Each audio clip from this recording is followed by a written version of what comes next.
It was supposed to be just another Saturday morning. The kind where you lose yourself in chores, tinker with the car, and let the day pass without much thought. That's how I planned it, at least. The old Mustang had been giving me grief for weeks, and I finally had the time to replace the brake pads. The garage smelled of motor oil, with a hint of that cleaner I'd used earlier to scrub away the grime. The radio was on, low enough to blend into the background. The rhythmic sound of the wrench turning bolts echoed in the space, a strangely soothing backdrop to my work. Emma popped her head in from time to time, a mug of coffee in her hand. Her perfume lingered each time, light and floral, the kind of scent you could close your eyes and picture. She didn't stay long, just enough to check on me, flash me a quick smile, and disappear again. She mentioned her plans for the day, a trip to the country club with her friend Claire, followed by a bit of shopping. Routine, normal, nothing to raise an eyebrow at. I barely looked up as she spoke, nodding and murmuring an acknowledgement before diving back into my task. But then noon came around, and the air in the garage shifted.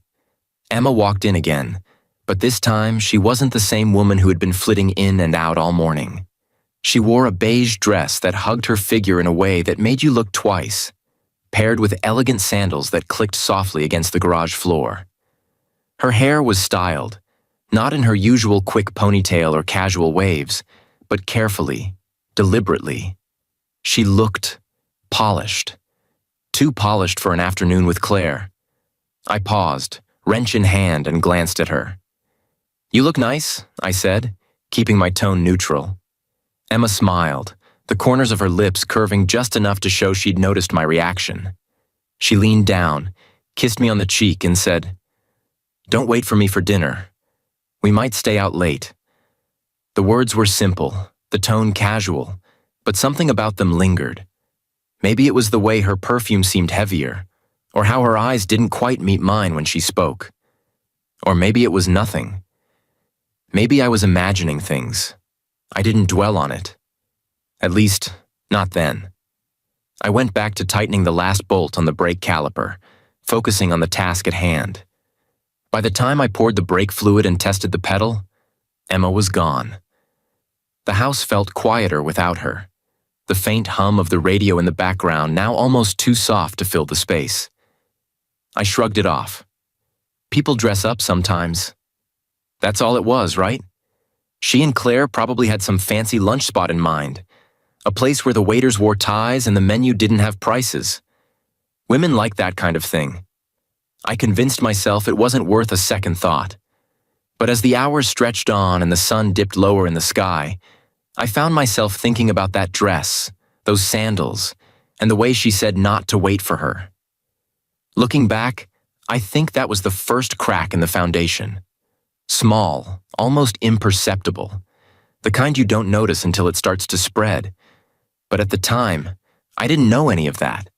I just figured it was another Saturday, and Emma was doing what Emma did, living her life, just as I was living mine.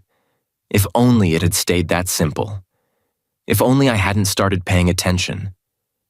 Maybe then, everything would have stayed intact, and I wouldn't have found myself standing in the wreckage of what used to be our life. But cracks have a way of growing, don't they? And sometimes, all it takes is one small moment to start pulling at the thread that unravels everything. Sunday mornings in our house were usually quiet. Emma liked to sleep in, and I used the time to catch up on odds and ends around the house. That day, I decided to tackle the growing pile of laundry that had been threatening to spill out of the basket. I didn't think much of it. Laundry was laundry, a mindless task to keep me busy until Emma woke up and we could share breakfast. I sorted through the clothes like usual. T-shirts, jeans, Emma's blouses, until something caught my eye. It was subtle at first, a texture that didn't belong among the familiar fabrics. I pulled it out, holding it up to the light. A black silk tie. Smooth, expensive, and entirely out of place in my world. I frowned. It wasn't mine. I didn't even own a tie like this. I turned it over in my hands, looking for a clue. A brand tag, initials, something that would explain how it ended up in my house. Nothing. It was pristine, The kind of tie you'd wear with a tailored suit. I tried to recall the last time anyone dressed like that had been here, but the answer eluded me. We didn't host fancy dinner parties. Our circle was casual, jeans and sneakers types. The tie didn't belong. At first, I told myself it was nothing. Maybe it had been left behind after some long-forgotten gathering. Or maybe Emma borrowed it for a reason I couldn't fathom. It wasn't unusual for her to help friends plan events or pick up stray items. But still, something about it nagged at me. I hung it on the edge of the laundry room cabinet and walked away. It didn't feel worth confronting her about. Not yet. I wasn't the kind of guy to make a scene over something so trivial. But the thought lingered. Every time I passed the laundry room, the tie was there. A quiet reminder that I didn't have an answer. Later that evening, Emma came home. She seemed relaxed, glowing even, like someone who had spent the day unwinding. We sat in the living room, her scrolling through her phone while I flipped aimlessly through TV channels. The tie was still on my mind, so I decided to ask casually, as if it had only just occurred to me. "Hey, do you know where that tie came from?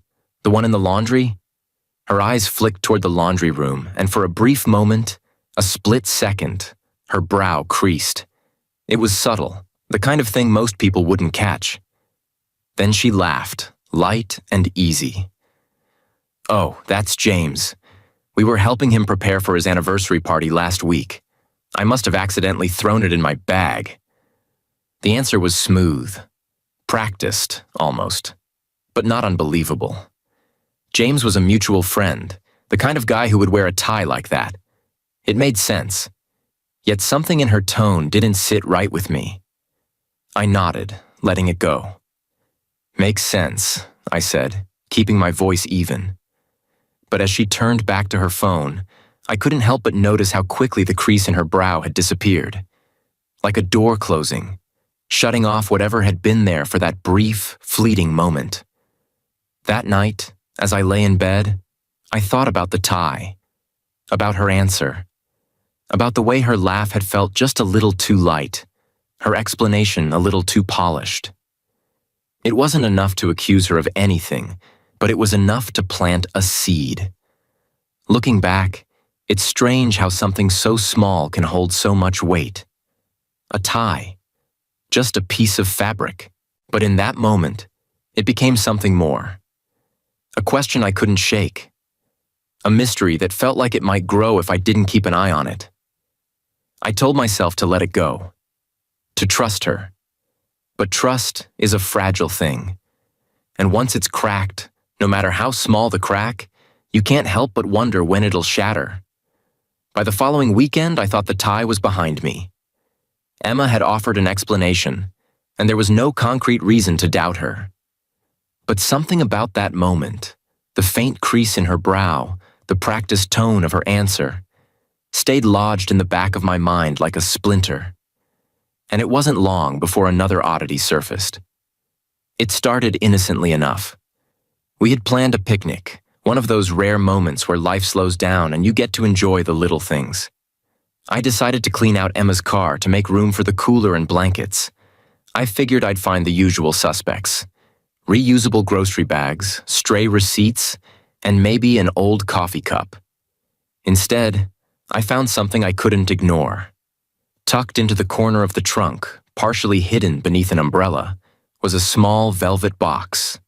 My heart did a strange little lurch as I picked it up. It was heavier than I expected, the kind of weight that suggests value. Slowly, I opened it. Inside were a pair of gold cufflinks, polished to a mirror shine. They were engraved with the initials AR. I stared at them for a long moment, my mind racing. They were elegant, the kind of accessory a man would wear to a high-end business meeting or a black tie event. Definitely not mine. And while Emma was meticulous about her things, this wasn't something she'd casually toss in her trunk. Who was AR? I closed the box, my fingers lingering on the velvet. Should I confront her right away? Number not yet. I needed to think, to process. So I put the box back exactly where I found it and went about cleaning the car as if nothing had happened. That night, the cufflinks gnawed at me. When we were in bed, lights off and the room bathed in the faint glow of the street lamp outside, I decided to bring them up. My voice was casual, almost disinterested.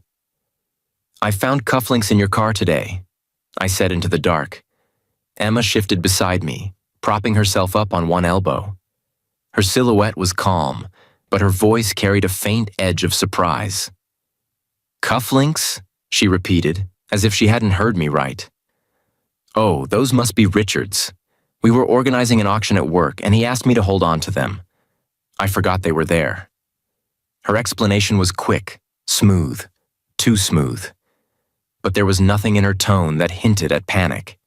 If anything, she sounded slightly annoyed at herself for being forgetful. I couldn't find a crack in her story, so I nodded.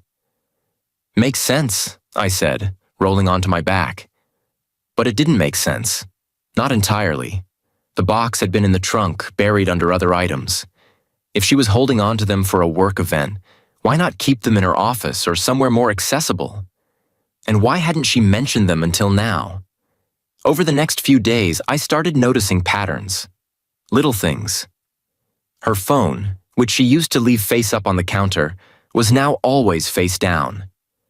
She began staying out later, often citing vague excuses about work or last-minute plans with friends. When I asked about her day, her answers were polished but brief, as if she were reading from a script.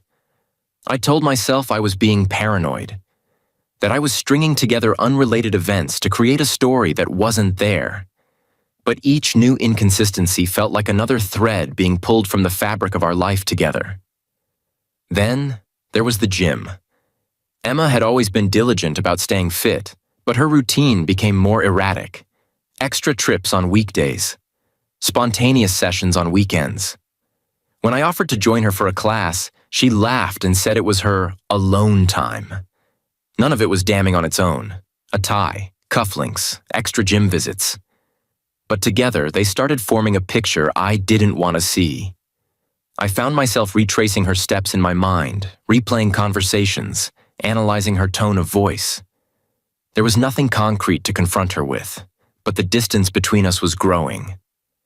I wasn't the kind of man to jump to conclusions, but I wasn't stupid either. Emma had always been an open book, but now it felt like she was writing entire chapters without me. The trust that had once been the foundation of our marriage was beginning to crack. And the thing about cracks? They only get bigger if you ignore them.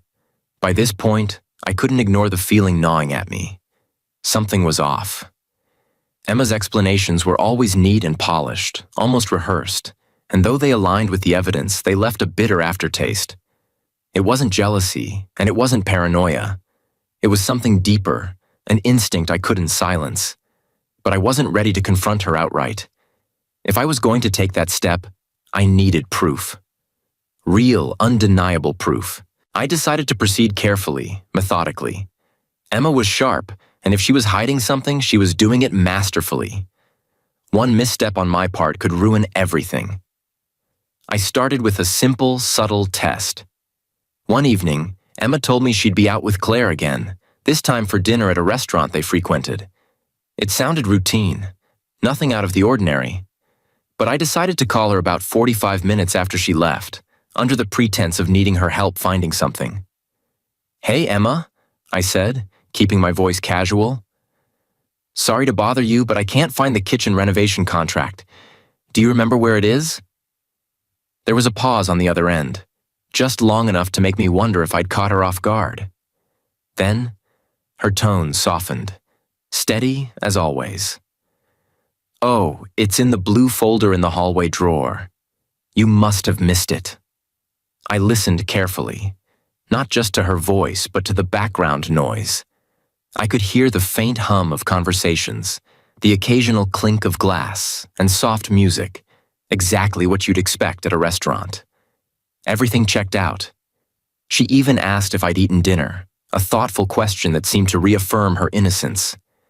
But just as I was about to hang up, I caught something. A male voice, faint but distinct, said, "Hey, Emma, everything okay?" I froze. It wasn't a big deal, not really. Maybe a waiter or another diner nearby. But the familiarity in his tone didn't sit right with me. The next day, I checked the drawer she'd mentioned. The contract was there, exactly where she said it would be. Everything lined up. Yet that voice still lingered in my mind. The second phase of my plan required a little more effort. I had a GPS tracker, something I used during road trips to avoid getting lost. It was small, discreet, and easy to install. That morning, while Emma was in the shower, I slipped it into the trunk of her car, hidden under the carpet. It was secure, almost invisible, and linked to an app on my phone. That evening, when Emma left for another supposed outing with Claire, I opened the app and watched her route. At first, everything seemed normal. She drove directly to the restaurant where they often met. For about 2 hours, the car remained stationary. Then, as the third hour ticked by, the car started moving again. This time, the tracker showed her heading toward a quiet residential area. I knew the area well. It wasn't near any restaurants, shops, or landmarks. My pulse quickened as I stared at the blinking dot on the screen. When Emma came home later that night, I tried to sound as casual as possible. "How was dinner? Did you stop anywhere else afterward?" She smiled, her expression as calm as ever. "Oh, yes. Tara forgot her phone at the restaurant, so we had to circle around the neighborhood looking for it. Can you imagine? 10 minutes of driving in circles before we found it." Her explanation was flawless, matching the route I'd seen on the tracker.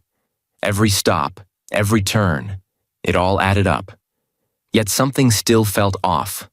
The third part of my plan involved one of the most basic senses: smell.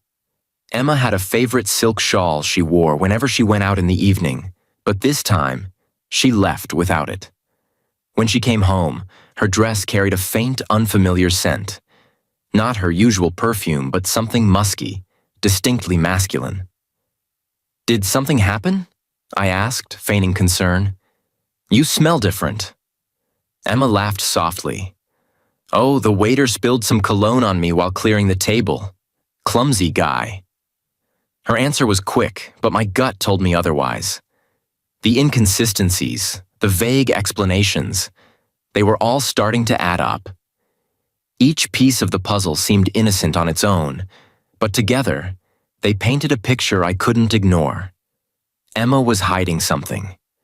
I didn't know what it was yet, but I was determined to find out. The next step wasn't just about gathering more evidence. It was about escalation. If she was going to keep secrets, I was going to uncover them. And I wasn't going to do it alone. I don't know what was worse: the doubts that kept circling in my head, or the growing realization that I was actively trying to find something. It's strange, isn't it? How a part of you hopes you're wrong, that it's all in your head, while another part keeps telling you to dig deeper. By now, though, it was no longer just about the tie, the cufflinks, or the faint smell of cologne. It was about Emma herself. The little shifts in her behavior, the way her responses felt rehearsed, the sense of distance creeping into our conversations. I decided it was time to bring in reinforcements.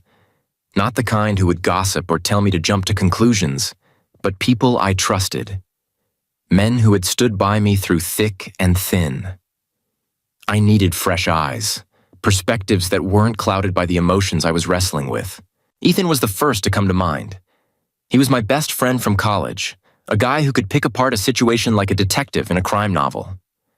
Then there was Noah, my neighbor, who owed me a favor after I helped him save thousands by repairing his roof last summer. Lastly, Victor, a former military man whose instincts were sharper than anyone I knew. He still owed me for a loan I'd given him for his sister's emergency surgery. Together, they formed a team I could trust. When I explained everything to them, we were standing in my garage, the air thick with the smell of motor oil and faint cigarette smoke. I laid it all out: the tie, the cufflinks, the tracker, the strange scent, and Emma's polished responses. "I'm not saying she's doing anything," I began, keeping my voice steady. "But something doesn't add up, and I need to know what's going on." Ethan was the first to speak. "You're doing the right thing, man. If she's hiding something, we'll find out. If not, at least you'll have peace of mind. Noah nodded. But we've got to be smart about this. No amateur sleuthing or obvious moves. Victor crossed his arms, his face unreadable. Subtlety is key. Let her think she's in control while we gather the pieces. Their words were reassuring, but the road ahead still felt uncertain. I wasn't a man prone to paranoia, but this situation was testing my limits. I needed clarity, and they were going to help me get it. Our first move was simple: surveillance. Ethan had a drone, a quiet model with a long battery life and an excellent camera. If Emma's outings involved more than what she was telling me, we'd see it. Mark operated the drone like a pro, keeping a safe distance as Emma's car pulled into a high-end restaurant parking lot one evening. At first, everything seemed normal. She met a group of people dressed sharply, likely colleagues. But then she stepped out onto the terrace alone, her face tense as she spoke into her phone. The drone's camera couldn't pick up audio over the background noise, but her hand gestures were telling, subtle but urgent, as if she were trying to explain something important. Meanwhile, Noah played his part on the ground. Armed with a leash and his enormous Great Dane, Max, he strolled casually around the restaurant's perimeter.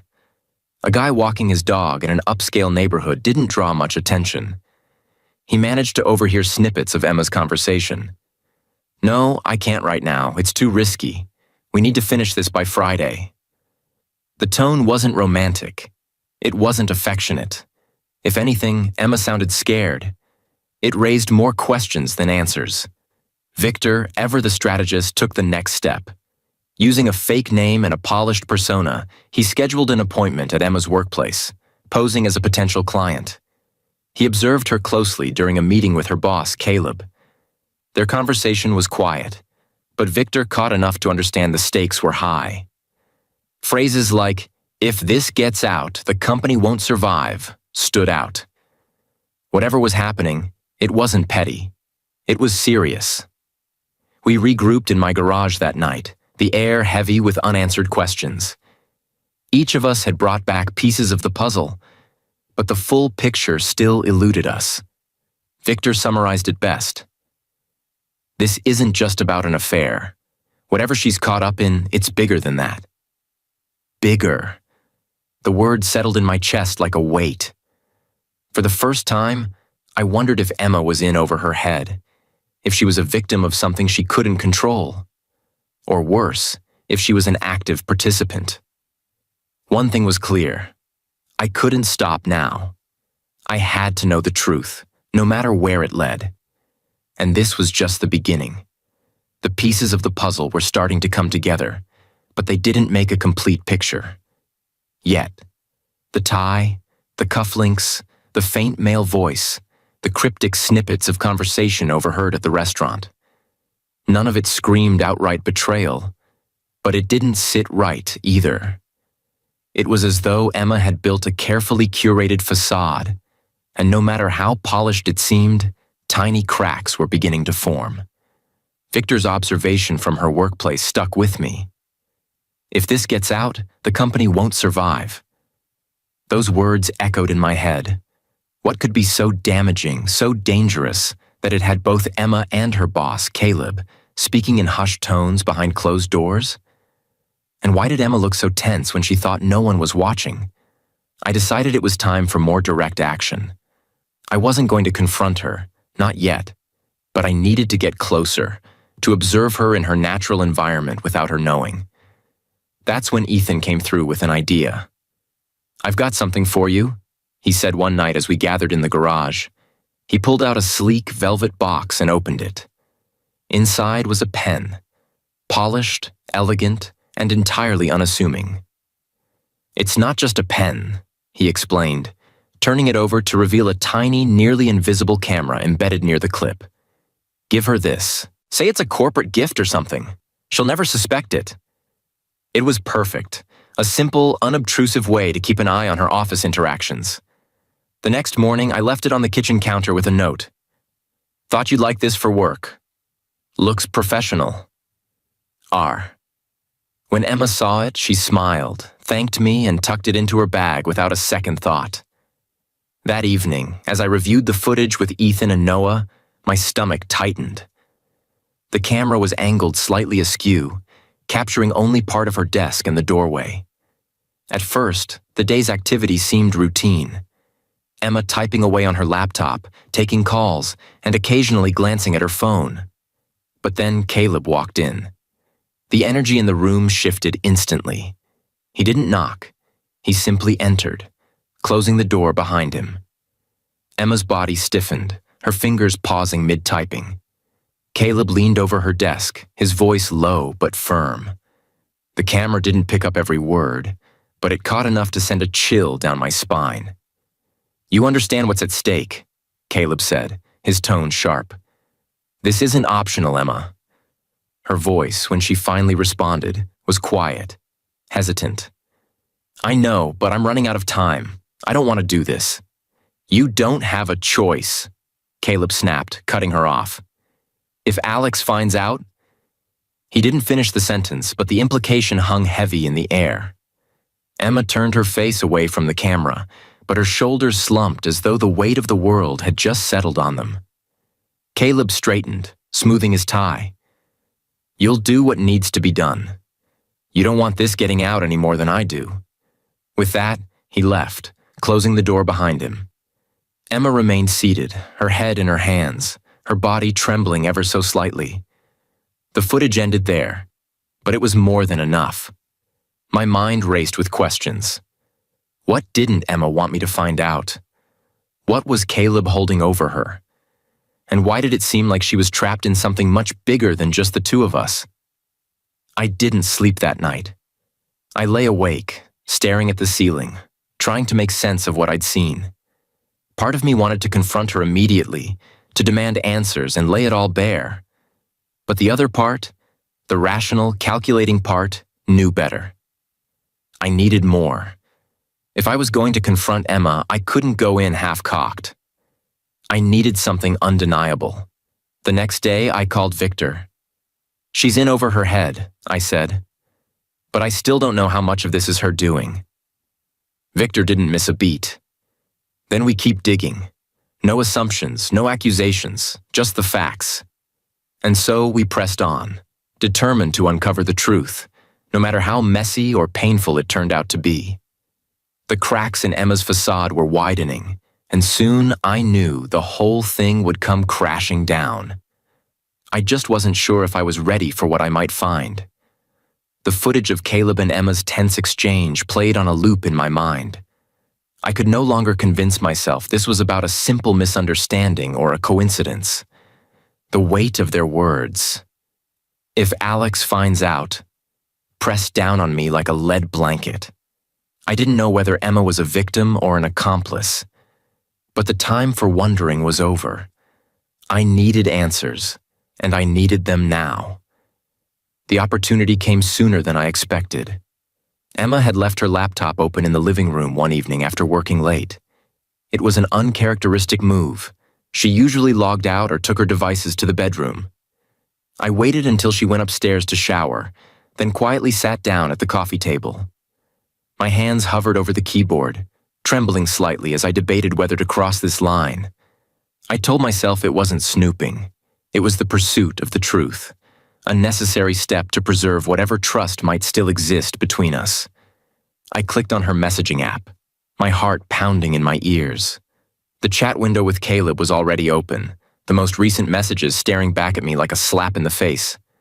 Caleb asked, "Are you sure about tomorrow? You can still back out." Emma replied, "No. I've made up my mind. I want to move forward." Caleb said again, "The hotel is booked. Room 213.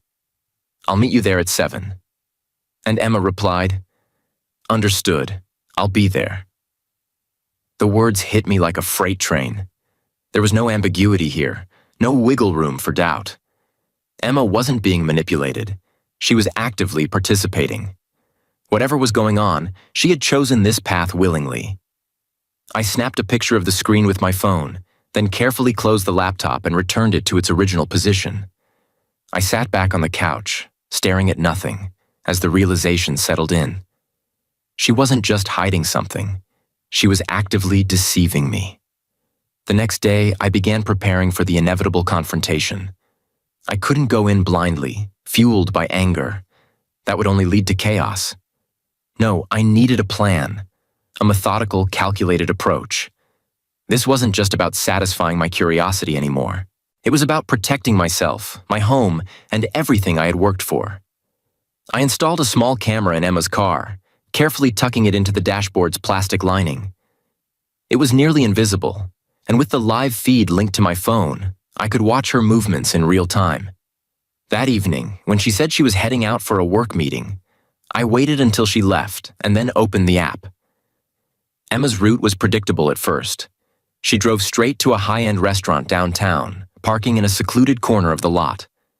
Moments later, Caleb appeared, walking briskly to her car and climbing into the passenger seat. My pulse quickened as I watched their interaction unfold. The audio was faint but clear enough to hear the tension in their voices. Caleb said, "Are you sure about this? There's no going back after tonight." Emma replied, "I'm sure. I've been waiting for this for too long." The kiss that followed was brief but unmistakable. She was the one who initiated it, leaning toward him without hesitation. My stomach churned as I watched them pull away, their faces lit with a mix of determination and guilt. They drove off together, the camera tracking their route to a luxury hotel across town. I didn't need to follow them. I already knew where they were going and what would happen next. But I wasn't done yet. Earlier that day, I had arranged for a hidden recording device to be placed in room 213, tucked neatly into a decorative lamp. If there were any lingering doubts about Emma's intentions, this would settle them once and for all. Hours later, sitting in the garage with my phone connected to the recording device, I listened to their conversation. The sound was crystal clear, every word cutting deeper than the last. Caleb texted Emma saying, "Why did it take you so long to agree to this?" Emma replied, "Alex doesn't see me anymore. I'm just there, part of his routine. But with you, I feel alive." He told her, "You could have just left him." And she replied that, "It's not that simple. I don't want to hurt him. This is easier." That final sentence broke something inside me. This is easier. As though betraying me, lying to me, and dragging our marriage through the mud was a matter of convenience. I ended the recording and stared at the screen in silence. I had everything I needed. Proof of her lies, her actions, and her choices. There was no longer any room for doubt. The woman I thought I knew, the life I thought we shared, was gone. That night, I couldn't look at Emma the same way. Every word she spoke felt hollow, every smile a mask hiding the truth. But I didn't confront her. Not yet.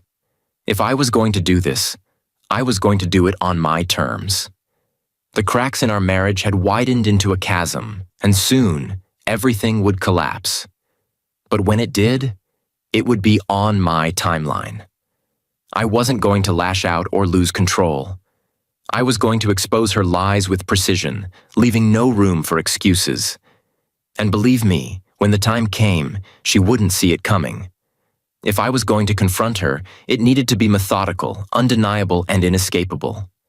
Then she handed me the perfect opportunity. "We're hosting a small corporate party this Friday," she announced over dinner. "Just a few colleagues, nothing too elaborate. Can you help me set up?" Her request came with a smile, the kind of smile that might have softened me in the past. But now it felt rehearsed, calculated. I forced myself to smile back. "Of course, whatever you need." Inside, I couldn't believe the audacity. She was bringing Caleb into my home. Into our home. If she thought this party would be her safe haven, she was wrong. This wasn't going to be a celebration. It was going to be an unveiling. The day of the party, I worked quietly but deliberately, making sure everything was ready, not for her guests, but for my plan. I transferred all the evidence, the messages, the recordings, the footage, to a secure flash drive. Then I set up the living room TV to display the contents with the press of a button. I didn't want a screaming match or a chaotic scene. I wanted the truth to speak for itself. By the time the guests arrived, the house was buzzing with laughter, clinking glasses, and the hum of polite conversation.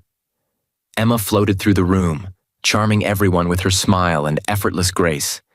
She looked radiant, like the woman I'd fallen in love with years ago. But now I saw it for what it was. A performance. Then I saw him. Caleb. He was standing near the drinks table, casually chatting with a group of coworkers. His confidence was palpable, his smile smug. My fists clenched involuntarily, but I forced myself to remain calm. I watched as Emma drifted toward him, her demeanor subtly shifting. She leaned in close, her hand brushing his arm as she whispered something in his ear. He laughed softly, the sound grating against my nerves. It was time. I stepped into the center of the room and clinked a glass to get everyone's attention. The room fell silent, all eyes turning toward me. Emma's gaze lingered on me, her expression curious but calm. Caleb's smile faltered ever so slightly. "Thank you all for coming," I began, my voice steady. Emma told me this would be a night to remember, and she was right. I'd like to share something with you all, a little insight into the kind of connections we've built here. I picked up the remote and pressed the button. The TV sprang to life, displaying a series of screenshots from Emma's chat with Caleb. The room was so quiet I could hear the hum of the refrigerator in the kitchen. The messages were damning, every word painting a picture of deception and betrayal. Gasps rippled through the crowd, and I turned to see Emma frozen in place, her face drained of color. Caleb, on the other hand, was trying to edge toward the door. "I'm not done," I said, my voice sharp. "Let's move on to the next part." The screen shifted to the footage from the dashboard camera. Their kiss in Emma's car, their conversation about the hotel. The audience's shock turned to murmurs, and then whispers. Finally, I played the audio recording from the hotel room. Emma's voice filled the room, confessing how she felt alive with Caleb, how I had become just part of her routine. Her words echoed like a funeral bell, marking the end of everything we'd built together. Emma's face crumbled as the last recording ended. Her carefully constructed persona shattered in front of her colleagues, leaving her exposed and vulnerable. Caleb's expression was a mix of anger and panic, his smug confidence gone. "Alex," Emma began, stepping toward me. "Please, let me explain." "Explain what?" I snapped, cutting her off. "Explain how you lied to me? How you brought him into my home, into our life?" "No, Emma, you don't get to explain. You've already said enough." I turned to Caleb. "Get out of my house, now." He didn't argue. He grabbed his coat and bolted for the door, shoving past stunned guests on his way out. As the murmurs in the room grew louder, I addressed the guests. "The party's over. You're all welcome to leave." One by one, they filed out, some offering awkward apologies, others avoiding my gaze. Emma stood in the center of the room, tears streaming down her face, her shoulders trembling. When the last guest had left, I turned to her. "You destroyed us, Emma," I said, my voice cold. "You destroyed everything, and now you'll face the consequences." I didn't wait for her response.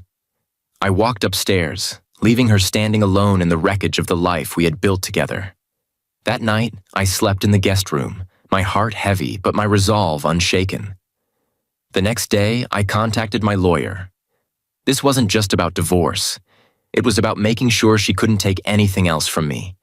And I was just getting started. The next morning, I woke with a clarity I hadn't felt in weeks. The confrontation had laid everything bare, but it wasn't the end. It was only the beginning. I sat at the kitchen table, the house eerily silent, sipping my coffee and planning my next move. Emma had spent the night in the master bedroom. I didn't hear her come downstairs, and I didn't care. She was no longer my concern, not in the way she used to be. I called Lucas Hayes, a divorce attorney with a reputation as ruthless as he was brilliant. When I laid out my case and presented the evidence I had collected, the messages, recordings, and footage, Lucas leaned back in his chair, a smirk curling his lips. "This isn't just a case," he said. "This is a complete obliteration. We'll freeze all joint assets immediately, secure the house, and ensure she walks away with nothing. You want justice, Alex? You'll get it."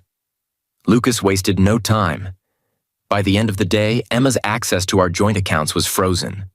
Her credit cards were declined at the gas station, and her phone call to me later that afternoon was laced with panic. "Alex, what's going on? I can't access any money. My cards aren't working." "You made your choice, Emma," I said, cutting her off. "This is the beginning of the consequences." I hung up without another word. My voice had been calm, steady, but inside, I felt a storm brewing. This wasn't about revenge.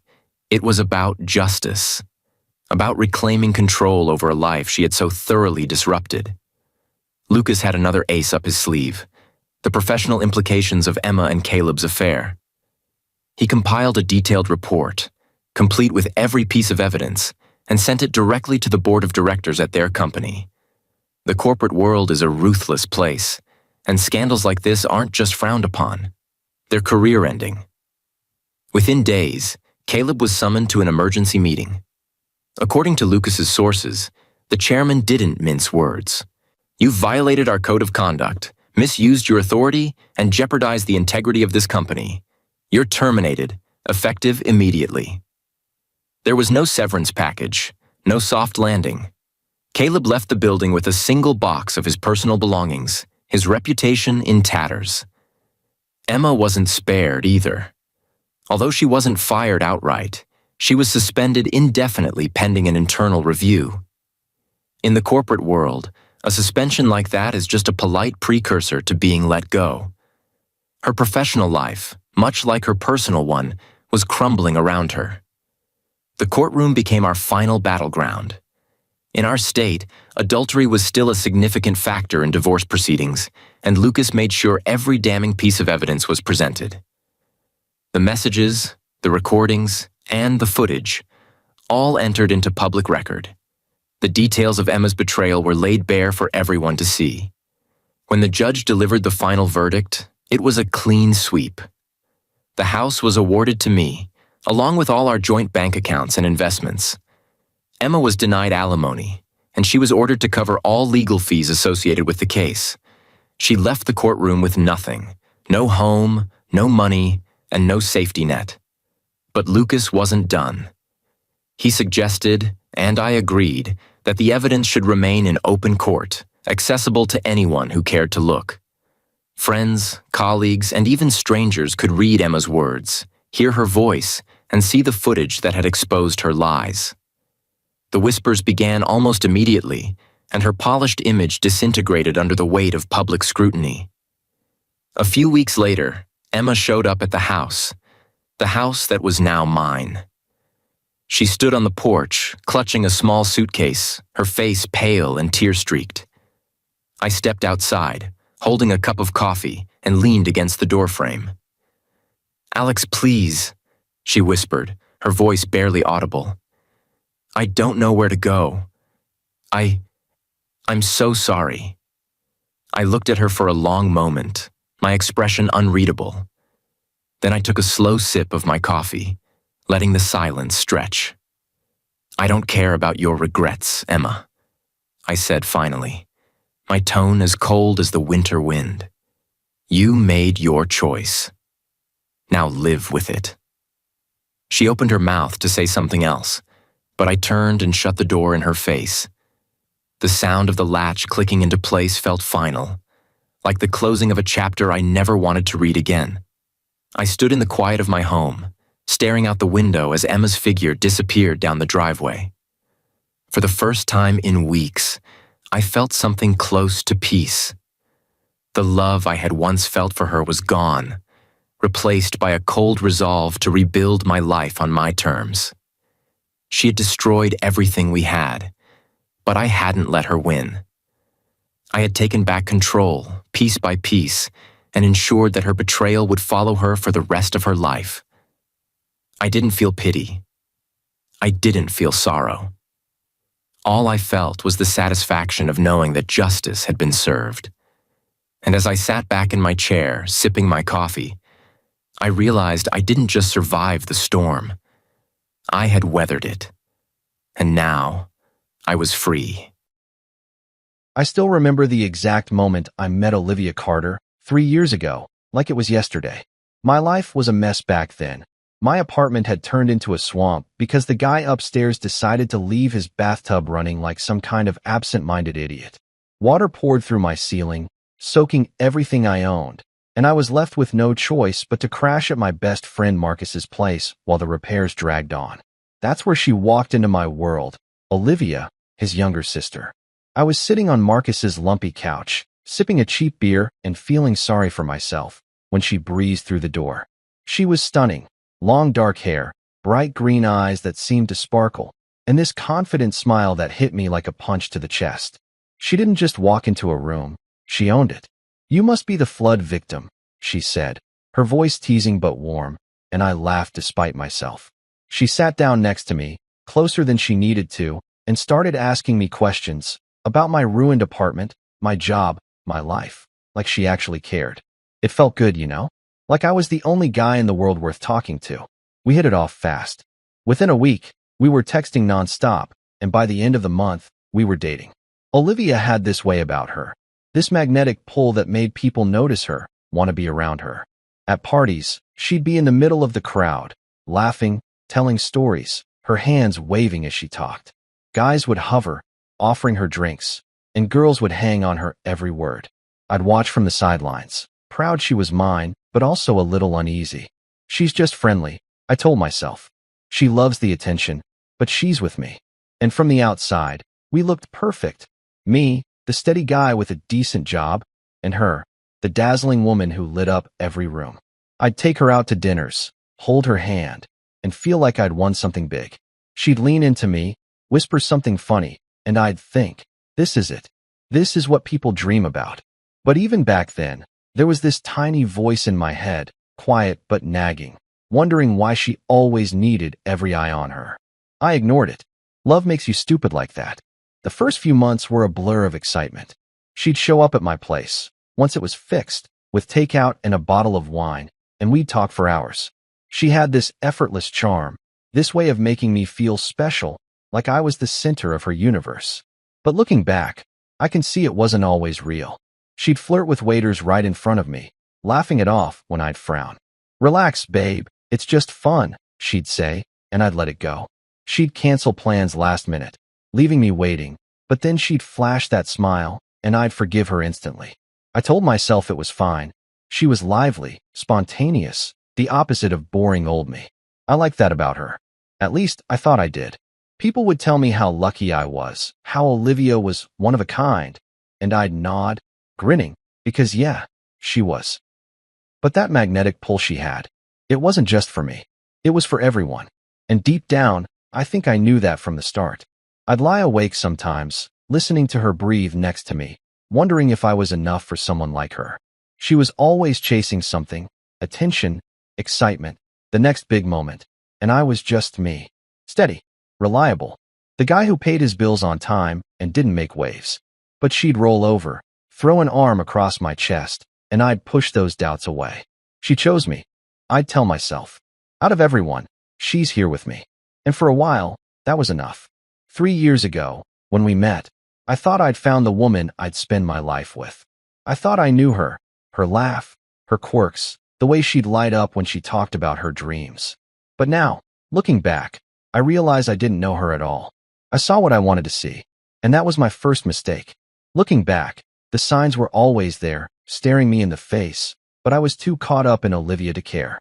From the very beginning, she had this way of treating my time like it didn't matter, like I was just some guy waiting around for her to show up whenever she felt like it. Our first real date, I remember sitting at this little Italian place, the one with the red checkered tablecloths, checking my watch every 5 minutes. I'd gotten there early, nervous but excited, wearing a shirt I'd ironed just for her. She was supposed to meet me at 6:30, but by 7 o'clock, There was still no sign of her. I texted her, nothing. I called, no answer.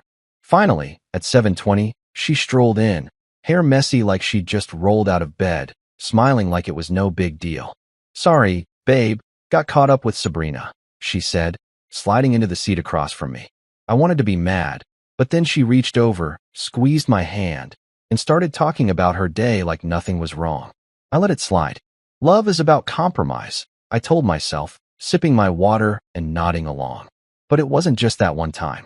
She was late for everything. Dinners, movies, even my birthday party once. And every time, I'd wait, feeling like an idiot.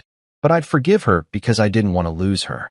Then there was her job situation, which should have been a giant red flag waving right in front of me. Olivia worked in marketing, or at least she tried to. She'd get hired somewhere, all excited about the creative energy or whatever, but it never lasted. 3 months here, 4 months there, and then she'd be out. She'd come home ranting about how her boss was a total jerk who didn't get her vision, or she'd quit because the job wasn't appreciating her talent. I'd sit there on the couch, listening to her pace around our apartment, her voice getting louder as she trashed whoever she'd just walked away from. They're all idiots, she'd say, tossing her hair like she was above it all. I'd nod, try to calm her down, maybe suggest she stick it out next time. You don't understand, she'd snap, and I'd back off. Once, she got fired for missing a big deadline. She blamed it on her team, said they sabotaged her. I wanted to ask how that made sense, but I didn't. I just paid the rent that month when her half didn't show up. Red flag? Sure. Did I ignore it? You bet I did. The worst part, though, was how she talked about people, everyone, all the time. She'd send me these long text rants about her life, and half of them were her tearing into someone behind their back. Her best friend Sabrina? An insecure loser who's jealous of me. She'd type, her words sharp even through the screen. Her parents? Lazy nobodies who never made anything of themselves, she'd say, laughing like it was a joke. Her old bosses, her co-workers, even random strangers. She had something mean to say about all of them. I'd read those messages late at night, my phone glowing in the dark, and feel this twist in my gut. She's just venting, I'd tell myself, scrolling past the venom. But deep down, I knew it wasn't normal. I'd catch her smiling at Sabrina's face one day, hugging her like they were sisters, then trashing her to me the next. It was like she had two sides, one she showed the world, and one she let slip when she thought no one important was listening. I should have realized then that if she talked about them like that, she was probably saying the same about me when I wasn't around. That thought hit me sometimes, late at night, but I'd push it away. She loves me, I'd think. She wouldn't do that to me. I was blind, wasn't I? All those little clues, the way she'd flake on me, the way she couldn't keep a job, the way she cut people down like it was nothing. They were screaming at me to wake up. But I didn't. I'd sit there, watching her laugh at her own stories, her eyes bright with that wild energy, and I'd tell myself I was lucky. Lucky to have someone so alive, so bold, even if she made me feel small sometimes. I'd compromise, I'd wait, I'd listen, because that's what you do when you love someone, right? You bend a little. You make excuses. You tell yourself it's fine, even when it's not. Looking back now, I can see it all so clearly. Every missed date, every job she lost, every nasty word she threw around like confetti. The signs were there from day one. I just didn't want to see them. By our second year together, I started noticing how much Olivia's lifestyle was digging into my wallet, and honestly, it was my own fault for letting it happen. She had these expensive tastes, stuff I never even thought about before her. Designer bags with names I couldn't pronounce, dinners at restaurants where the menu didn't even list prices, last-minute weekend trips to places with white sand and blue water. At first, it was exciting. She'd pull me into her world, all flashy and fun, and I'd feel like I was part of something bigger. But then the bills started piling up, and I realized I was the one footing them. I had a steady job. Nothing fancy, just a desk gig that paid the rent and kept the lights on. But Olivia? Her money came and went like a breeze. She'd blow whatever she made on clothes or nights out, then turn to me with those big green eyes and say, "Babe, can you cover this one? I'll get you back." I always said yes. I was the responsible one, the guy who didn't let things fall apart, so I picked up the slack. I told myself it was temporary, that she'd figure it out eventually. But she never did. Then came the car situation, And that's when I really should have put my foot down. Olivia had this dream, she'd talk about it all the time, of owning a Mercedes-Benz C-Class. She'd show me pictures on her phone, silver and sleek, her voice getting all dreamy. It's not just a car, she'd say, it's a statement. Her old beater, this rusty sedan that coughed every time she started it, finally gave out one rainy afternoon. I was at work when she called me, practically in tears. It's dead, babe. I'm stranded. What am I supposed to do? I told her we'd figure it out, maybe get something used but reliable. But she had her heart set on that Mercedes. Next thing I know, we're at the dealership, her practically bouncing as she ran her fingers over the hood of this shiny new car. This is it, she said, grinning at me. This is the one. I looked at the price tag, way more than she could ever afford, and honestly, more than I wanted to deal with. But she kept going. I need this, babe. It'll make me feel good about myself. You want me to be happy, right? She leaned into me, her voice soft, and I caved. We worked out a loan, but her credit was shot from all those missed payments on random stuff she bought over the years. So, I co-signed it. Worse, I started helping with the monthly payments because her new job wasn't covering it yet. Once I land something stable, I'll pay you back, she promised, sitting across from me at our tiny kitchen table. She looked so serious, her hands wrapped around a coffee mug, and I believed her. I wanted to believe her. I'd nod and say, okay, no rush, even though my bank account was starting to feel the squeeze. Rent, groceries, my own car, now hers too. I'd stay up late sometimes, staring at my laptop, moving numbers around to make it all work. She'd be asleep in the next room, not a care in the world. Well, I wondered how long I could keep this up. It wasn't just the money, it was the way she acted like it was normal. Like I owed her this life she couldn't pay for. She'd come home with a new handbag, some leather thing that cost more than my rent, and I'd ask, how'd you swing that? She'd laugh, twirl it around, and say, don't worry about it, babe. It's an investment. An investment in what? I never got a straight answer. But I'd smile, kiss her forehead, and let it go, because fighting about it felt harder than just dealing with it. I started cutting corners in my own life to keep hers going. No more lunches out with the guys from work. Just a sandwich from home. No new clothes for me, even when my shoes started wearing thin. Meanwhile, she'd be posting pictures online, posing with that Mercedes or sipping cocktails at some rooftop bar, looking like she had it all together. People would comment, goals, or living the dream, and I'd feel this weird mix of pride and panic. Pride because she was mine, panic because I was drowning trying to hold her up. I'd tell myself it was love, that this was what you do for someone you care about. But every time I swiped my card for her, every time I said yes, when I wanted to say no, I felt a little piece of myself slip away. She promised she'd pay me back, and I clung to that like a lifeline. 2 years in, and I was still waiting. Our third anniversary was supposed to be the night everything came together, a chance to celebrate us after all the ups and downs. I'd been planning it for weeks, wanting to make it special for Olivia because she always said I wasn't romantic enough. I picked La Reverie, this fancy restaurant she'd been dying to try, white tablecloths, dim lights, the kind of place where they charge you just to breathe the air. I made the reservation a month ahead, saved up extra from my paycheck to cover it, even got a fresh haircut the day before. I put on that dark blue suit she once said made me look dangerously handsome, checked myself in the mirror, and felt pretty good about it. I got to the restaurant at 7 p.m. sharp, right on time, my stomach flipping with nerves and excitement. The host led me to our table, a little spot by the window with a view of the city lights, and I sat down, picturing her walking in, smiling at me like she used to. I couldn't wait to see her face when she saw how much effort I'd put in. By 7:30, she still wasn't there. I pulled out my phone, sent her a quick text, hey, you on your way? And set it face down on the table. No big deal, I thought. She's always late. I sipped my water, watched the other couples laughing and clinking glasses, and told myself she'd show up soon. The waiter came by, asked if I wanted to order anything while I waited. Not yet, I said, forcing a smile. She'll be here any minute. But 8 p.m. rolled around, and still nothing. I called her, straight to voicemail. Her cheery voice on the recording said, hey, it's Olivia, leave a message, and I hung up, my chest tightening. I stared at the empty chair across from me, the candle flickering between us, and felt the sinking feeling I couldn't shake.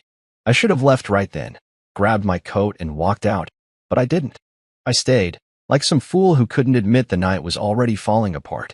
By 9 p.m., the waitstaff started giving me those looks, you know the ones, all soft eyes and pity, like I was some abandoned puppy.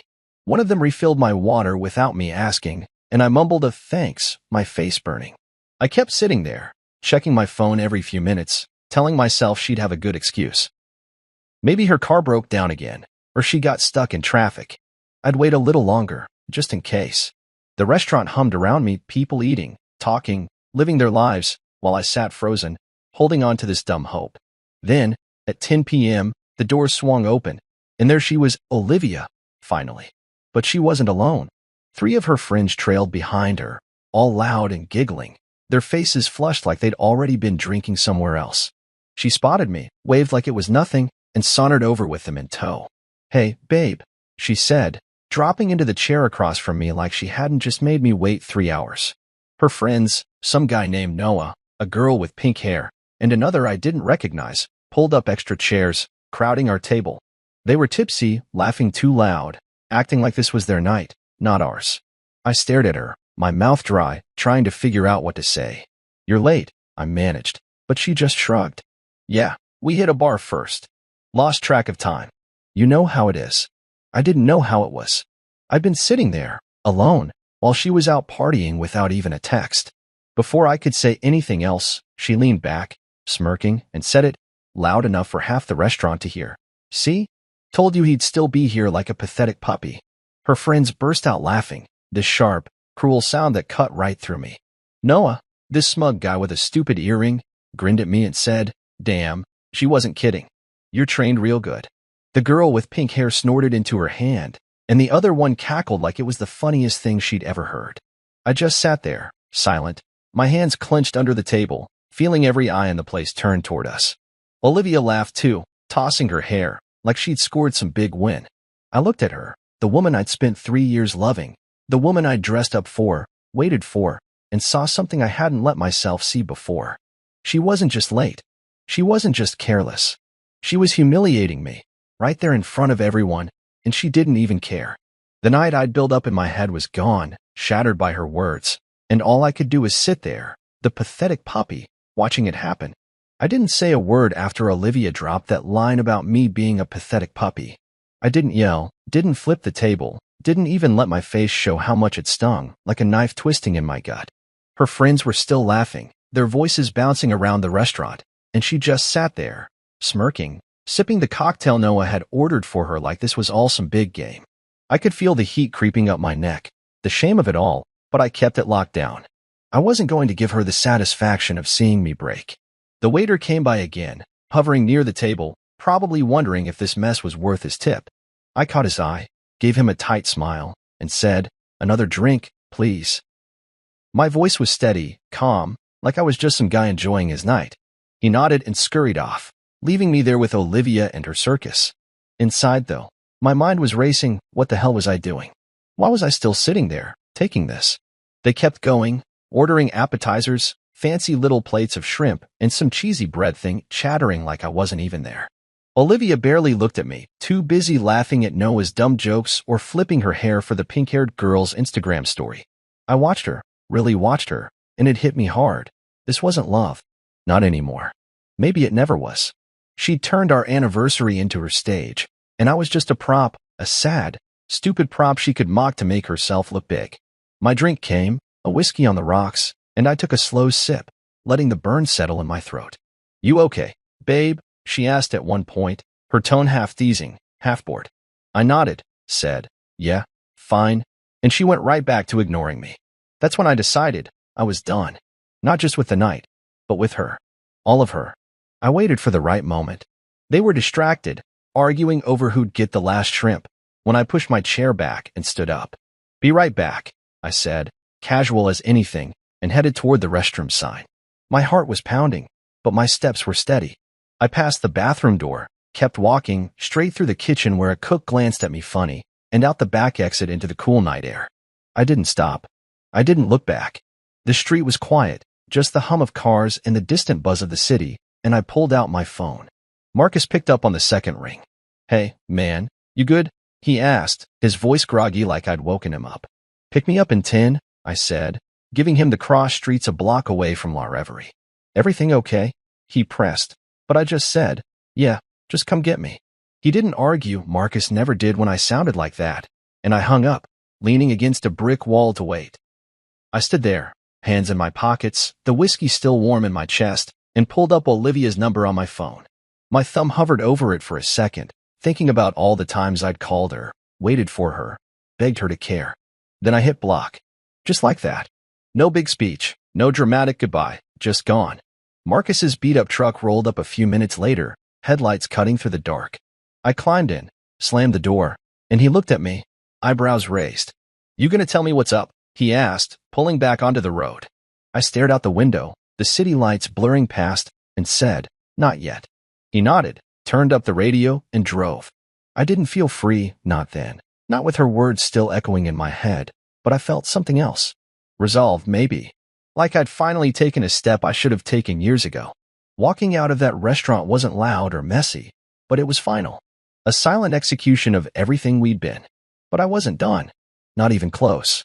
Sitting in Marcus's truck, my mind started spinning, piecing things together. All the money I'd sunk into her, all the lies I'd swallowed, all the ways she'd played me, I wasn't going to let it end with me slinking away. She'd humiliated me, sure, but I had years of her careless words, her broken promises, stored up like ammunition. I didn't know exactly what I'd do yet, but I knew one thing. Olivia Carter wasn't going to walk away from this unscathed. She'd built her little kingdom on my back, and I was about to burn it down. Quietly, carefully, but completely. Marcus dropped me off at my place, and I thanked him, promising I'd explain later. I walked inside, flipped on the lights, and sat on my couch, staring at the wall. The night replayed in my head, her laugh, Noah's smirk, the pity in the waiter's eyes, but it didn't break me. It fueled me. She thought I was a puppy? Fine. This puppy was about to bite back. That night, after Marcus dropped me off, I didn't sleep. I couldn't. My head was buzzing, replaying Olivia's laugh, her pathetic puppy jab, the way her friends cackled like I was nothing. I sat on my couch, the room dark except for the glow of my laptop, and started digging. I wasn't just walking away, not this time. I'd spent 3 years propping her up, and now I was going to take it all apart. She built her shiny little life on my money, my patience, my silence, and I was done letting her get away with it. I grabbed a beer from the fridge, cracked it open, and got to work, checking everything I still had access to, every piece of her I could reach. It wasn't about yelling or fighting in the moment anymore. It was about hitting her where it hurt, quiet and cold, like she'd never see coming. First up was her car, that damn Mercedes she'd begged me for. I'd been stupid enough to co-sign the loan and even dumber to keep making payments when her stable job never materialized. I logged into my bank account, my fingers shaking a little as I pulled up the autopay setup. There it was, $4.50 a month, straight from my checking to hers, keeping that car on the road. I called the bank's 24-hour line, waited through the annoying hold music, and finally got a tired-sounding guy on the other end. "I need to report financial manipulation," I said, keeping my voice flat. I explained how I'd been pressured into covering her loan, how she hadn't paid a dime despite her promises. "I'm canceling the next transfer," I told him. He asked a few questions, typed some stuff, and said it'd be flagged for review. By morning, her payment would bounce, and that car was one step closer to repossession. I leaned back, took a swig of beer, and felt a grim kind of satisfaction.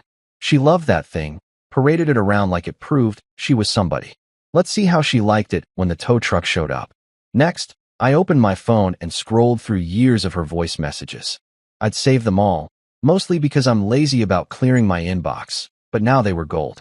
Olivia had this habit of venting to me, long, rambling recordings where she'd trash everyone in her life. I tapped play on one from last year, her voice sharp through the speaker. "My boss is such a moron. Thinks he's hot stuff because he's got a corner office. I could do his job better blindfolded." Another one, about her best friend Sabrina. "She's so pathetic, crying about her breakup like anyone cares. Get over it." And then one about her parents, her tone dripping with disgust. They're embarrassing failures, never made a single smart move in their lives. I listened, my jaw tight, realizing how blind I'd been to let this slide. She'd sent me dozens of these over the years, probably thinking I'd never do anything with them. Well, she was wrong. I plugged my phone into my laptop, copied every file, and saved them in a folder labeled Olivia's Truth. This was just the start. Then there was her work email.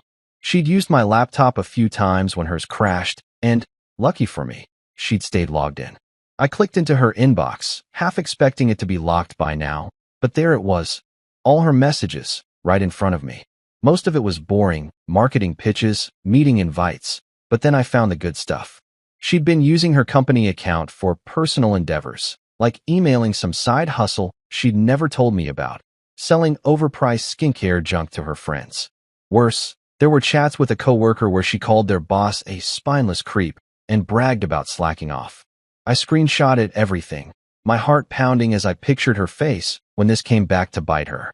I wasn't sure how I'd use it yet, maybe a little anonymous tip to her HR department, but it was mine now, and that was enough. By morning, the first domino fell. My phone buzzed at 6 a.m. Olivia, calling from her number I'd already blocked. She must have realized the car payment didn't go through. I let it ring out, then watched as a text popped up from a random number. "Babe, what's going on with the car? Call me." I deleted it without answering. The bank would have notified her by now, and I could almost hear her panicking, pacing around her apartment, that perfect little world of hers starting to crack. I stood up, stretched, and looked out my window at the gray dawn creeping over the city. This wasn't over, not by a long shot. I'd spent years letting her walk all over me, but now I had the upper hand. Her car, her job, her precious image. I was going to dismantle it all, piece by piece. Olivia Carter's collapse had begun, and I was just getting started. I woke up to my phone buzzing like crazy, 78 missed calls, all from Olivia, piling up since I'd crashed around 4 a.m. I'd barely slept, my head still spinning from the night before, but seeing those notifications lit something up in me. She was freaking out, and I hadn't even done much yet. I rolled out of bed, grabbed a coffee, and sat at my kitchen table, scrolling through the mess she'd left me. Voicemails, text from random numbers. She must have borrowed someone's phone after I blocked her, each one more desperate than the last. "Babe, what's happening with the car? Why aren't you answering? This isn't funny, call me." I didn't reply. Not a word. I just sipped my coffee, letting her stew in it, knowing every unanswered message was another crack in her perfect little bubble. She'd humiliated me at La Reverie, laughed in my face with her idiot friends, and now the fallout was starting. This was just the beginning. First thing I did was send one of those voice clips, the one where she called her boss a spineless creep, to an email I'd found in her work inbox. It was some coworker she'd ran into before, but I made sure to accidentally copy her boss on it too. I kept it simple, anonymous, no trace back to me, just forwarded the file with a subject line. "Thought you should hear this." By noon, my phone pinged with a new text from her. "What did you do?" "I just got fired." I could picture her, wide-eyed, yelling at her phone, maybe throwing something across her apartment. She'd been on thin ice at that job anyway, always late, always complaining, and now she'd handed me the perfect push to tip her over. I didn't feel bad. Not even a little. She'd spent years treating people like dirt, and I was just letting her own words catch up to her. I deleted the text and moved on. Next, I tackled her parents. They'd always been nice to me, invited me over for dinners, asked about my job, treated me like family. Olivia didn't deserve them, not with the way she talked behind their backs. I pulled up that voicemail where she called them embarrassing failures, attached it to a quick message, "Hey, Mr. and Mrs. Carter, I think you should know what Olivia really thinks," and hit send from a burner email I'd set up. I didn't stick around to watch the explosion, but by 3 p.m., she texted again from yet another number. "My parents won't even talk to me now. What's wrong with you?" I could hear her voice in my head, shrill and panicked, and it felt good, like I was finally taking back some of the power she'd stolen from me. Her parents were her safety net, the one she'd run to when things got tough, and now that door was slamming shut. I tossed my phone on the couch and kept going. The car was the final blow that day. I'd already canceled the payment, and the bank didn't waste time. She must have gotten the official notice, late fees piling up, repossession looming, because by late afternoon, she was blowing up my phone again. "The bank says they're taking the car. You can't do this to me," she wrote. Then, "Baby, please, I need the car for work." Funny how she cared about work now that it was gone. I didn't answer, but I called the bank to double-check. The guy on the line confirmed it. One more missed payment, and they'd send the tow truck. It'd be gone by the end of the week. That Mercedes was her pride and joy, the thing she flashed around to prove she was better than everyone else, and now it was slipping through her fingers. I hung up, leaned back in my chair, and let out a long breath. 3 years of footing her bills, and this was what it came to, her begging me to fix what she'd broken. By night, Olivia was in full meltdown mode. The texts kept coming, a flood of them, each one wilder than the last. What did you do? Baby, please, I was just joking at the restaurant. You're ruining my life over nothing. She was scrambling, trying every trick, anger, guilt, that fake sweetness she used to pull me back in. I read them all, one by one, my coffee going cold on the table. She thought she could charm her way out of this, like always, but not this time. I'd heard her real voice, the one she saved for when she thought no one was listening, and I wasn't falling for the act anymore. I didn't respond, not once. Silence was my weapon now, and it was driving her crazy. I could almost see her, pacing, crying, maybe screaming at her friends to help, but they wouldn't. They'd laughed with her at me, but they wouldn't lift a finger when the tables turned. She was alone, and I was making sure she felt it. The fallout had begun, and I was just warming up. By noon the next day, I was ready to cut the last threads tying me to Olivia, and I started with her stuff. She'd left so much at my place over the years: clothes, shoes, those fancy designer bags she loved showing off. It was all scattered around my apartment like she'd marked her territory: a silk scarf on the couch, a pair of heels by the door, a bottle of her overpriced perfume on my bathroom sink. I used to think it was cute, like she belonged here with me, but now it just made me mad. Every piece of it was a reminder of how much I'd let her take over my life. I grabbed some big black garbage bags from under the kitchen sink, the thick kind you use for yard waste, and started piling it all in. No neat folding, no careful packing it. Just grabbing and stuffing, letting the anger push my hands. A leather purse worth more than my rent? Into the bag. A stack of her tight dresses she'd worn to impress strangers? Tossed in, crumpled up. I didn't care anymore. She didn't deserve the respect I'd given her for so long. I worked fast, moving room to room, my heart pounding as I cleared her out. Her makeup bag, full of lipsticks and powders I'd probably paid for, went in next, clattering against a pair of sunglasses she'd borrowed from some boutique and never returned. I found a box of her old photos under my bed, smiling with people she'd probably trashed behind their backs, and I didn't even look twice before dumping it in. The bags filled up quick, heavy with her junk, and I dragged them to the front door, lining them up like I was evicting her ghost. No goodbyes, no explanations, just gone. I stood there for a minute, breathing hard, looking at the pile. 3 years of us, reduced to trash. It felt right. She treated me like garbage, so why should her stuff get any better? I wiped my hands on my jeans, grabbed my keys, and loaded the bags into my truck. I knew exactly where they were going. The drive to the local landfill was quiet, just the hum of the engine and the rattle of her things in the back. I didn't turn on the radio, didn't need it. My head was clear, focused, like I'd finally woken up from some long, stupid dream. The landfill was a few miles out of town, a big, stinking mess of dirt and garbage, and when I pulled up, the guy at the gate barely glanced at me. $10, he grunted, and I handed him the cash, nodding toward the bags. He waved me through, and I drove in, parking near a pile of old tires and broken furniture. I got out, hauled the first bag from the truck bed, and slung it as far as I could.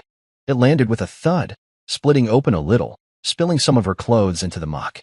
Good. I grabbed the next one, then the next, throwing them harder each time, watching them disappear into the heap. Her perfume bottle rolled out of one, shattering on a rusty car door, and the sharp smell mixed with the rot around me. I didn't stop until every bag was gone, my arms aching, my shirt sticking to my back with sweat. I stood there, hands on my hips, staring at the mess I'd made. She was trash, and now her stuff was right where it belonged. By 6 p.m., my phone lit up with a call from an unknown number. I let it ring, already knowing who it was. It went to voicemail, and a minute later, I played it back. Olivia's voice came through, hysterical, almost screaming. "Where's my stuff? I went by your place, and it's all gone. What did you do?" She was crying, her words breaking apart, and I could hear the panic, like she couldn't believe I'd actually done it. I deleted the message, my finger steady on the button. She must have gone to my apartment while I was out, probably banging on the door, expecting me to let her in like always. Not this time. I'd changed the locks that morning, just in case, and I wasn't playing her games anymore. She called again, twice more, but I didn't pick up. Her stuff was gone, just like my respect for her, buried in a landfill, rotting with everything else she'd ruined. I drove home, the truck empty now, and sat on my couch, cracking open another beer. The apartment felt bigger without her junk cluttering it up, quieter too. My phone buzzed with one last text from her. "You're a monster." I read it, let it sink in, then deleted it. A monster? Maybe. But she'd made me one, step by step, with every lie, every laugh at my expense. I'd given her everything, my time, my money, my heart, and she'd thrown it back in my face. Now she was losing it all, and I wasn't going to feel sorry for her. She belonged with the trash, and I'd made damn sure she got there. Within a week, Olivia's whole world fell apart, and I watched it happen from a distance, feeling lighter with every piece that broke off. She had nothing left, no job, no car, no savings, no place to turn, and I'd helped make sure of it. That morning after I dumped her stuff, I got a call from Marcus, his voice low and careful, like he was testing the waters. "Hey, man, Olivia's been blowing up my phone," he said. "She's begging me to talk to you. Says she's got nowhere to go. What's going on?"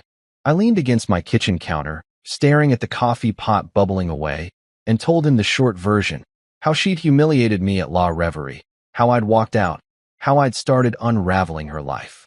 He didn't say much, just listened, then sighed. "She's my sister, you know, but she's been a mess for years. I told her to deal with her own crap this time." That was it. No lecture, no guilt trip. Marcus knew her better than anyone, and even he wasn't stepping in to save her. I thanked him, hung up, and poured my coffee, knowing another door had just closed on her. Her job was long gone by then. That email I'd sent to her boss, her own words calling him a spineless creep, had done the trick. She'd texted me about it nonstop that first day, screaming through my phone that I'd ruined her, but I hadn't heard anything since. I figured she'd given up on that front, probably too busy scrambling to care about a job she'd never liked anyway. The car was next to go. The bank didn't mess around. By Friday, I got a confirmation call that the Mercedes had been repossessed. I could imagine her standing on the street, watching some guy in a tow truck hook it up, her yelling at him like it'd change anything. She'd loved that car more than she'd ever loved me, and now it was back at some lot, waiting for someone else to drive it. I didn't feel a shred of guilt. She'd leaned on me to keep it, promised to pay me back, and never did. Let her figure out how to get around without it. Her savings? Non-existent. Olivia had always lived paycheck to paycheck, even when she had a paycheck, blowing it all on clothes, trips, whatever made her look good online. I'd seen her bank app once. Back when we shared takeout and secrets, she did $12 in checking and a maxed-out credit card. I used to cover her share of everything, thinking she'd get it together someday, but someday never came. Now, with no job and no car, she had nothing to fall back on. Her parents wouldn't help. I'd made sure of that with the voicemail I sent. Marcus told me later they'd called her, furious, asking how she could say those things about them. She tried to explain it away, he said, but they weren't buying it. They're done with her, he told me over a beer that weekend. Told her she's on her own. I nodded, staring at the bottle in my hand, and felt another weight lift. She'd burned every bridge, and I'd handed her the matches. Meanwhile, I was getting my own life back, step by step. I canceled every joint account we'd had, some streaming service she'd begged me to get, a gym membership she never used but I'd paid for. I called my landlord, got the locks changed officially, and even rearranged my furniture, just to make the place feel like mine again. I stopped checking my phone every 5 minutes, waiting for her texts or calls. The silence was golden. No more begging, no more whining, just me and my own space. I started sleeping better, eating better, even smiling a little when I caught myself in the mirror. It wasn't joy, not yet, but it was relief, like I'd been carrying her around on my back for years and finally dropped her off a cliff. I went out with Marcus that Saturday, just the two of us, and we talked about anything but her.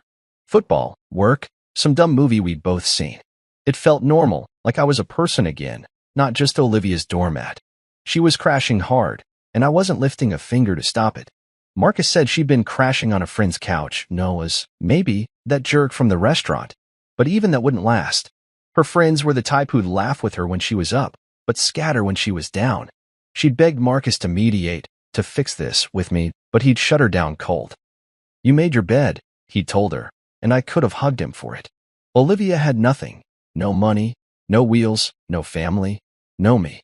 I'd spent years keeping her afloat, and now she was sinking fast. I sat on my couch that night, the apartment quiet, and realized I didn't miss her. Not even a little. She was declining, and I was rising, and that was exactly how it should be. Months later, I was sitting at my kitchen table, eating a bowl of cereal and scrolling through my phone, when an email popped up from Olivia. It was the first I'd heard from her since the chaos settled, and seeing her name in my inbox hit me like a jolt, part surprise, part dread. I put the spoon down, wiped my hands on my jeans, and opened it, not sure what to expect. The message was short, typed out in that careless way she had, like she hadn't even bothered to proofread. I don't know why you're doing this to me. You're overreacting. I thought you loved me. I miss you. That was it. No apology, no real explanation, just her throwing out words like they'd magically fix everything. I read it once, then again, letting each line sink in. My kitchen was quiet, just the hum of the fridge in the background, and I sat there, staring at the screen, feeling this strange mix of anger and nothing at all. She still didn't get it. After everything, her laughing at me in that restaurant, her leaning on me for years, her losing it all, she still thought she could guilt me back into her life. I leaned back in my chair, running a hand through my hair, and thought about where I was now.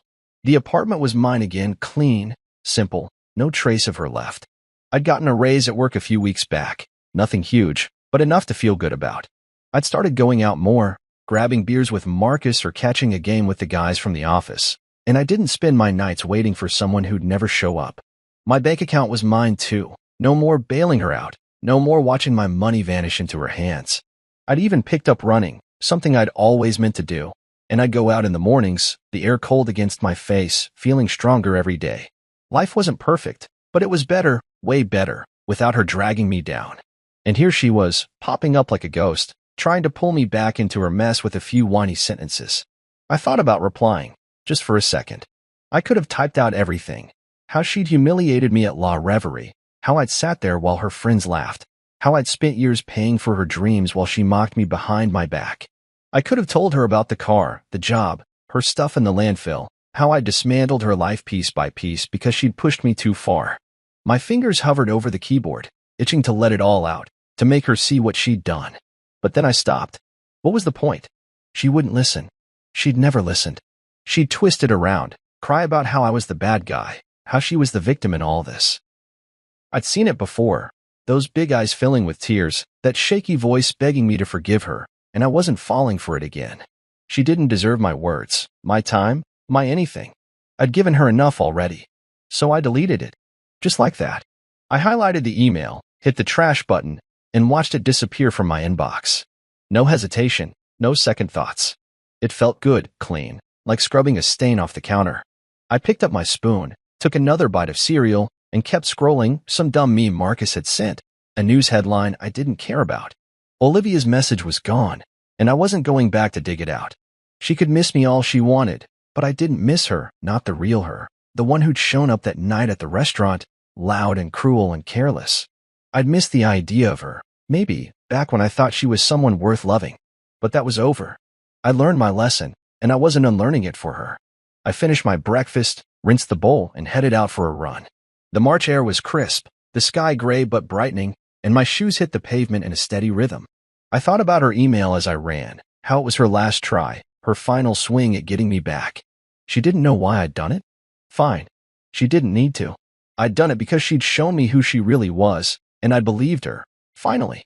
That line stuck with me, something I'd heard somewhere, maybe from Marcus or some old movie. When someone shows you who they really are, believe them the first time. I hadn't, not for 3 years, but I did now. I picked up my pace, my breath puffing out in little clouds, and felt the weight of her fade with every step. She was the past. I was moving forward, and that was the end of it.